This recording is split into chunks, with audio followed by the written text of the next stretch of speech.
In my last video, I argued that children are struggling these days not because parents are lazy and not because modern children are uniquely defective, but because modern life makes it incredibly difficult to meet children's actual developmental needs. And today, I'm going to explain how we got here. How did we end up with a world where children's basic needs for touch, play, exploration, freedom, and connection are so hard to meet? To understand that, we have to think about where we came from. For the vast majority of the time humans have existed on this planet, we lived as hunter gatherers in small nomadic bands of about 50 to 150 people. During the first year of life, hunter gatherer babies were held skin to skin or carried pretty much all day long, either by their mothers or by other members of the group, their fathers, grandparents, aunts, great aunts, other adults, and older siblings. If a baby cried, someone responded immediately. They had to because a baby left to cry attracts predators. Babies slept near their parents and not in a separate room. No one expected infants to fall asleep alone the way that people often do now. There were no childcare experts teaching parents how to train their babies not to cry by ignoring them, and there was no expectation that infants should learn to self soothe. In ancestral environments, once children were old enough to move around and play, they had pretty much unrestricted freedom of movement within their camp. And they pretty much always had other kids to play with. They spent their days playing together in mixed age groups with adults nearby, but not constantly directing, supervising, buffering conflict, or trying to entertain them. The kids entertained and taught each other. They copied what adults did, experimented, and learned collaboration and problem solving through play. Meanwhile, the adults went about their own activities. So, modern parents are not defective if they don't want to spend hours doing pretend play with their kids every day because they find it boring and exhausting. And children are not defective if they want constant engagement. Children are naturally social and intensely curious. They are supposed to seek stimulation and interaction all day. In the environments that humans evolved in, those two realities weren't in conflict. Children had constant playmates, and parents were not expected to personally meet every social and entertainment need that their children had. The conflict only appears when you take a species that evolved to raise children collectively and try to compress that entire system down to one or two adults. Anthropologists who study hunter-gatherers have often described their parenting style as indulgent, and it is by modern standards, but what that really means is that in hunter-gatherer societies, children are treated like autonomous people. If a child cries, adults start from the assumption that the complaint is legitimate and try to help or at least comfort them. As far as we can tell, hunter-gatherer parents did not typically yell at their kids, use physical punishment, or enforce strict rules like bedtimes. There were expectations and social norms, of course, but hunter-gatherer parents were not controlling like modern parents are because they didn't have any reason to be. Hunter-gatherers were able to give their kids the attention and freedom they wanted for a couple of important reasons. For one thing, they had lots of free time relative to people in later agricultural and industrial societies. They also had very little private property to protect, and they were not living by rigid schedules built around jobs, school, or clocks. There just wasn't much that a child could ruin by exploring, playing, or wasting time. Some things were dangerous, of course, like knives and fire, but instead of banning those items completely, parents often let children experiment with them so they could learn risk management firsthand. And to keep children away from truly dangerous places and situations, parents often told them scary stories. Things like, don't get too close to the river because a crocodile might pop out and eat you. So, for most of human existence, childhood was characterized by a highly responsive parenting. Lots of freedom, lots of play, and a whole community of adults sharing the work of caring for children. This is important because it suggests that child centered care is not some weird modern fantasy created by parents who are too lazy to do the hard work of disciplining their kids. It may actually be much closer to the human baseline than what most of us would consider normal parenting. The shift to agriculture changed everything. Instead of going out and gathering or hunting what already existed in nature, people now had to manage the entire process of producing food. They had to plant crops, tend the fields, protect the fields, store grain, and manage tools, livestock. That meant much more sustained labor. People had much more work to do just to get enough calories to survive. And once societies reorganized around large amounts of repetitive, organized labor, childhood changed too. Adults had less time to respond to children's needs because maintaining the system required long hours of structured work. At the same time, families became much more socially isolated. Instead of large networks of relatives and neighbors sharing childcare, people increasingly lived in small, private households. Historically, this shift often coincided with the rise of patriarchal systems of authority and the breakdown of the communal social structures that had previously supported mothers and children. If you're trying to raise a baby without a whole network of available adults around you, it becomes much harder to provide constant physical contact or respond to your baby's cries immediately, so you have to ignore some of those cries. Also, when you have more work to do than people to do it, in order to get everything done, you can't just let your older kids play all day. You have to make them work too. I talked about this before, I think in my first video, and I got a lot of pushback in the comments.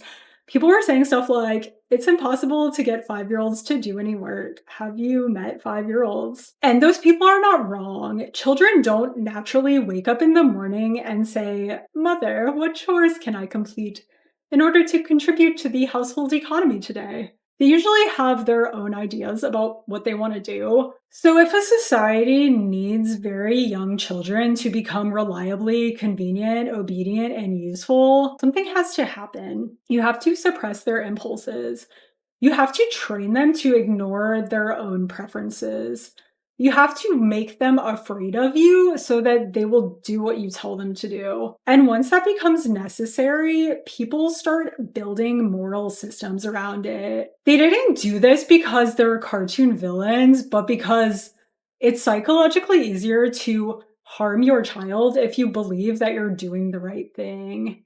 So people developed ideas like, you will spoil your baby if you pick them up too much, or babies will try to manipulate you by crying when they don't really need anything, and you shouldn't reward that behavior by responding to it. If your child throws a tantrum, just ignore them and they'll stop. You have to teach your kids that the world doesn't revolve around them.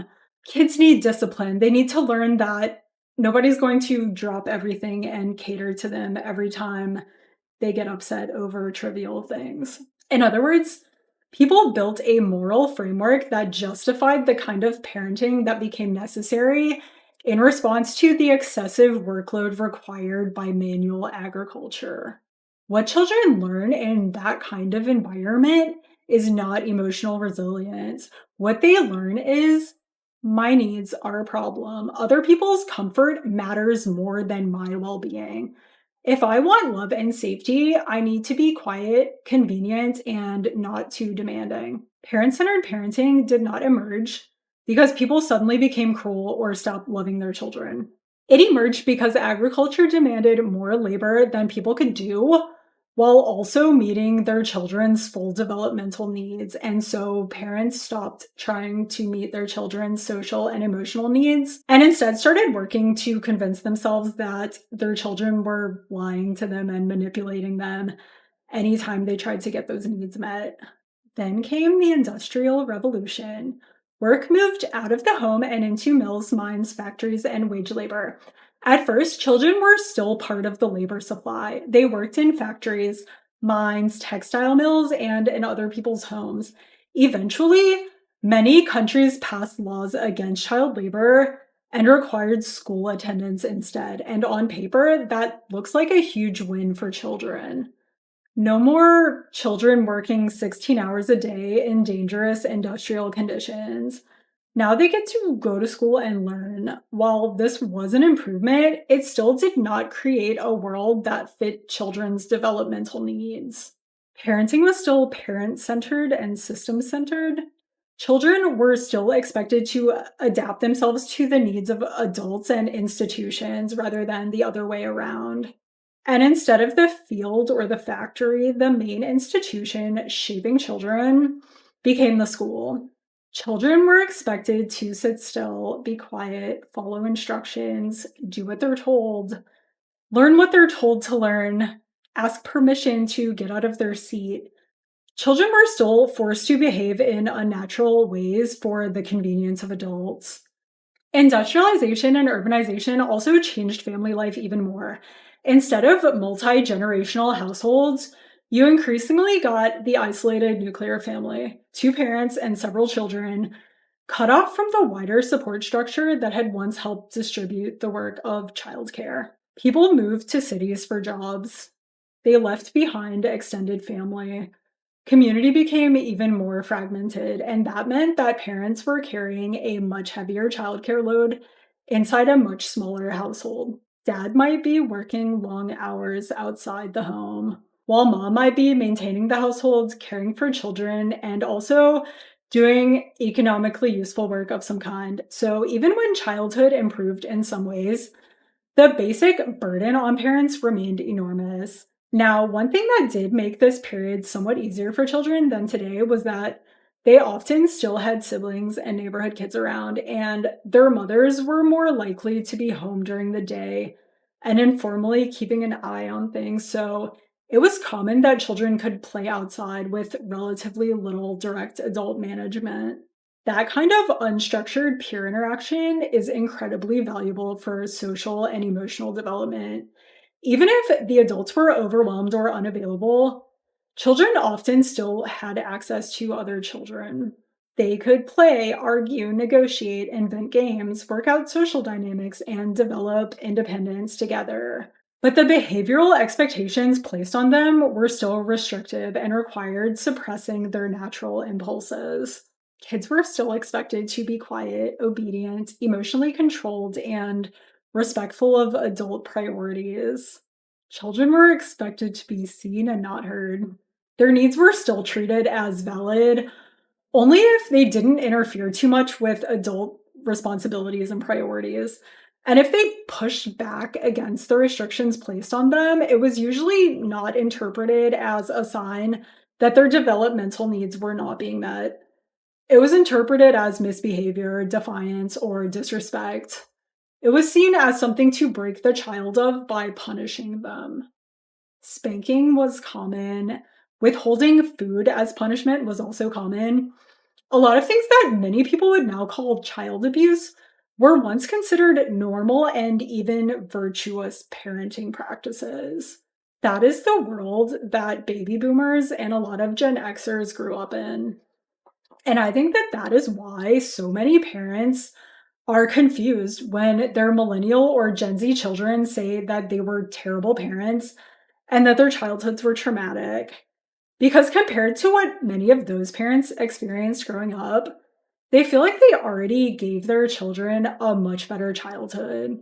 And they probably did, but better than before is not the same thing as developmentally ideal. Now I'm going to talk about playpens because I think of them as the original solution to the problem that many parents are currently solving by putting their kids in front of the television or iPad for hours at a time. Playpens were sold commercially starting in the late 1800s as basically a cage that you could put your child in so that you could get your housework done without worrying about them getting injured or breaking things in your house. Putting babies in cages was not a new idea, though. People had been confining babies to restrict their movement for a long time, likely since the dawn of civilization. And from the adult perspective, it makes perfect sense. If you're alone with a baby or toddler who can crawl or walk and you have things to do, you need some way to keep that child from wandering into danger or chaos. But from the child's perspective, it's obviously not ideal. Most children will get bored very quickly and start crying because they want connection, stimulation, and engagement. That is what children need for optimal development. Modern guidance says that it's okay to leave a child in a playpen briefly for 15 to 30 minutes or so, but you shouldn't leave them in there too long because it's bad for them. It doesn't give them the kind of stimulation that they need for optimal cognitive development. But telling people that is not what made them stop leaving their kids alone in playpens for hours every day. The real reason that people stop doing that is because of a technological advancement that solved the same problem, but in a way that was less obviously harmful to the child.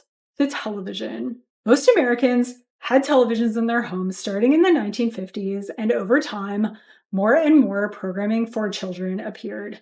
Sesame Street premiered in 1969. Nickelodeon launched in 1979. These types of programs allowed for a shift. Instead of physically containing a child in a playpen and letting them scream until they lost all hope, you could hold their attention with a screen. From the parent's perspective, this feels much better. The child is quiet, the child is entertained. Maybe they're even learning something. I don't think that parents were doing this because they truly believed that television was the ideal developmental environment for their children. But it was obviously the best option that they had available. The child seems happy, mom can get her housework done. It's great. Eventually, research came out saying that too much screen time is bad for child development, but it was still the least bad option that people had available, so they kept doing it. Even as television evolved into digital streaming platforms optimized to compete with the rest of reality for people's attention.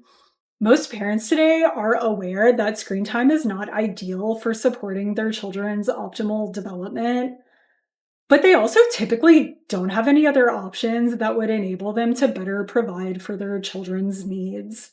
This is mostly because there is no way to let their kids engage in self directed play with other kids. People are not having as many kids as they used to. Families are smaller these days, and there are fewer siblings, fewer neighborhood children, fewer informal play networks.